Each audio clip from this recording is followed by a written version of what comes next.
It's me, Tracy, Health Check Chick. We are back this morning. I think it's a little after 8 already. 8 a.m. on the 4th of June. June 4 already, 2022. My mom and dad's wedding anniversary is coming up on June 12th. How about that? Anybody out there with a birthday today, happy birthday on June 4. Bless you and make the most of your day, your special day.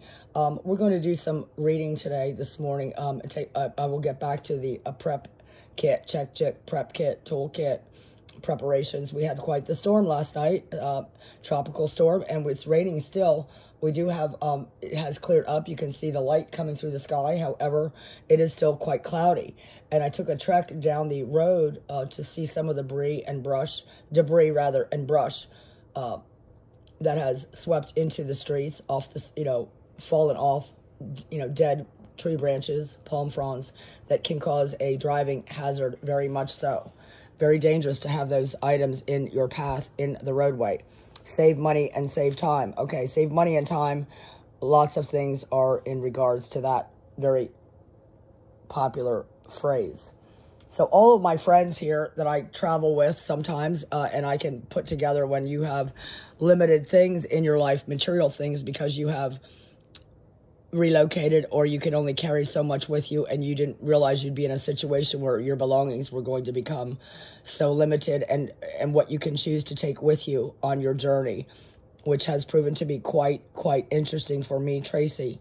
So I'd like to welcome you all this morning to a Bible reading, and also to say back, I wanted to say a shout out to Chris, brother Chris out there in Arizona, Sedona. Good morning, Chris.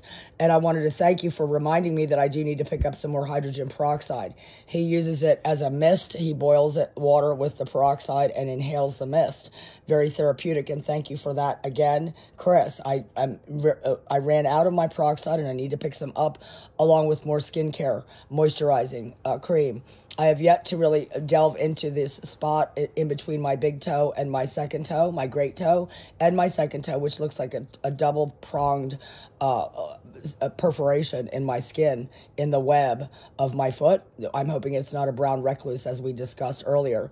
These are some of the hazards that you present yourself with, or that you are presented with, rather, when you are active and have all kinds of weather to, storm to get through the weather.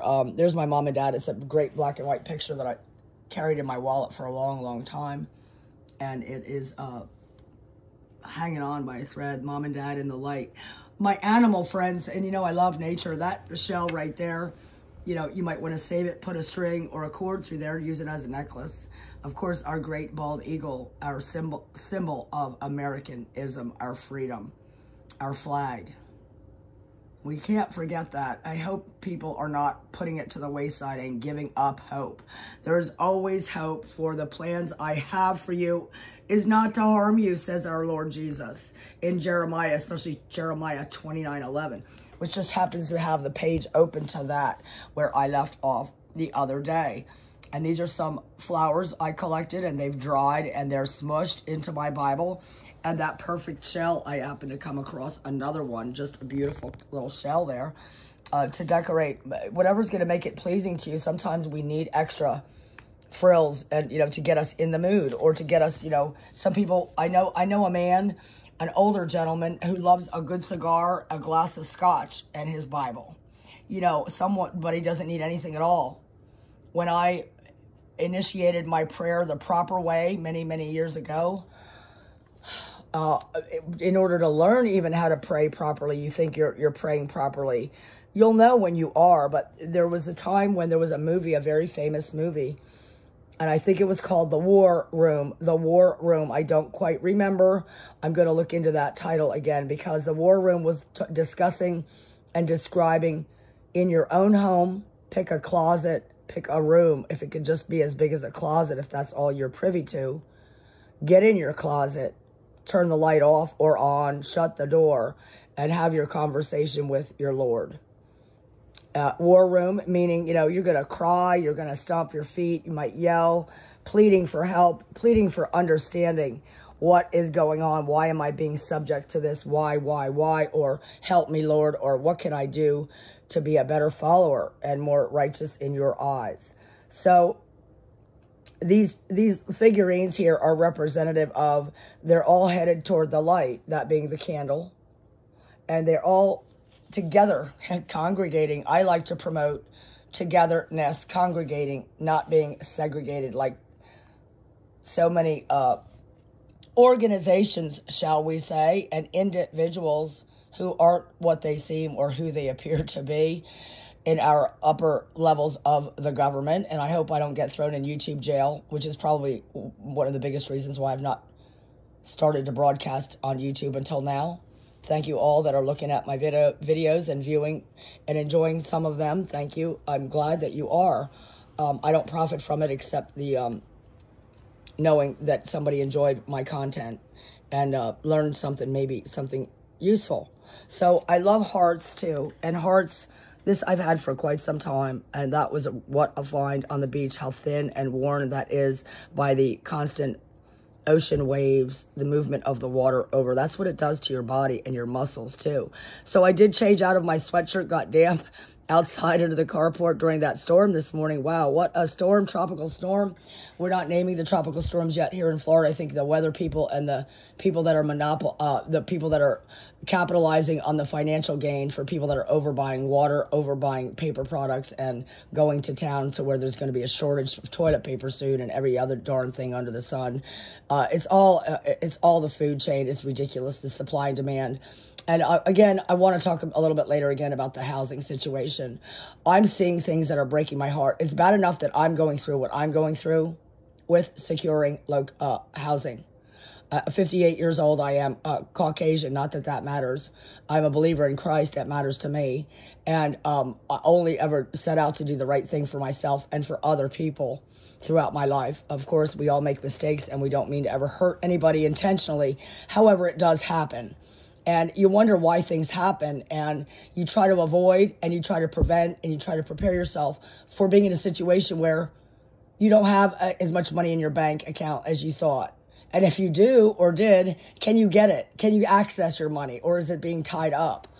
I found myself, and still I'm in a position that is much improved. However, I had no roof over my head, not to any fault of my own. And I will stand by that statement because it is the truth. And I hope that I've made the proper decisions using my discernment. Maybe I haven't made all the best decisions, but I am learning from my decisions on a day-to-day basis from situation to situation. So as far as congregating and coming together throughout my congregating and meeting people and networking, I like people in general. I'm meeting young women in their 20s, in their 30s.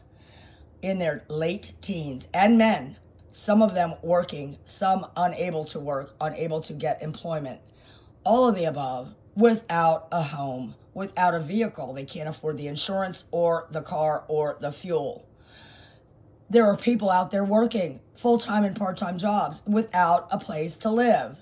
They're living in their car, and if they don't have a car, what are they doing? They're living under the bridge. They're living next to the dumpster. This is a pandemic. Let's talk about a real pandemic that means something. There's nowhere for people to go. They can't afford housing. And of course, the popularity of Florida now, we have this great state. We favor the Republican attitude, the right side, thanks to Ron DeSantis.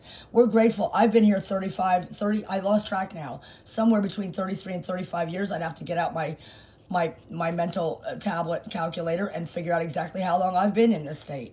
And I keep coming back. I say I'm done. I'm going to move forward. I've had enough palm trees and sand and sunshine, but I end up coming back, and we'll see. You have to play it a day at a time and think about what's best for yourself.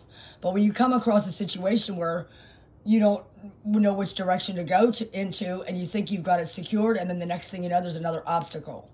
Like yesterday with my money being tied up. It was a day for my money to not be tied up. I still have to contact the town of Morristown again via correspondence, and of course my $15 check for a replacement birth certificate because somebody decided to lift my birth certificate and my social security card. So now I'm a victim. I don't like that word, but someone took my property that is holding me up from gainful employment, which I've secured 2 different part-time positions now, and cannot begin work. I cannot begin work because I don't have proof that I'm who I say I am. And that's unfortunate. I hope whoever has my birth certificate and social security card is having fun with it and getting nowhere. Please, I hope you're not getting anywhere on my private identity information. So I've got the book open to Jeremiah, and we've talked a little bit more about tips and tools and things that we have at our disposal that we might utilize in emergencies or in everyday life. Because in Jeremiah 23, it says, verse 23 of Jeremiah 10, he talks about, I know, O Lord, that a man's way is not in himself, nor is it in a man who walks to direct his steps. Correct me, O Lord, but with justice, not with thine anger, lest thou bring me to nothing. Pour out thy wrath on the nations that do not know thee. See, that's what we're talking about. There's so many people that are on this correct path. They want to know the Lord. They want to know Jesus. We know, some of our favorite people in our lifetime are following Jesus. What is important to you, though? Are you doing it because someone else doing it, because you think it's the cool thing to do? Or are you doing it because it's what you think is best? Use your own decision-making and discernment. And with time that comes, it's a matter of maturity. So pouring out the wrath on the nations that don't know the Lord, that's what's happening now. We are in a spiritual war. It is spiritual warfare. What they're doing to American people and to the globe is a crime. They don't know the Lord, so they're lashing out and creating and making killer poison and making it mandatory in the past, or so they think mandatory. I'll have to be quiet now on that issue. And on the families that do not know thy name, for they have devoured Jacob. They have devoured him and consumed him and have laid waste his habitation. See, that's enough right there. Even one verse, if you read, a good friend of mine, Cindy Rapp, Rapture.com. We love Cindy. Thank you, Cindy. I owe Cindy my life. And I mean that. And she taught me a long time ago, sometimes one verse from one chapter in a book, such as Jeremiah, or Psalms. She's big on Psalms, and she always told me when I need a cheerful word or a pick-me-up, she'd say, Tracy, just read Psalm 91. Or Tracy, read Psalm 23. Read your Psalms. Stay away from Revelations right now. It's too much for you. Stay away from Job or certain books of the Bible that she would know me, my personality, and what storm I might be going through at that time. I'd like to shout out a prayer for my friend Cindy. She's a little under the weather the last few days, her and her husband, and I'm praying for a rapid recovery and that she's feeling more up to par.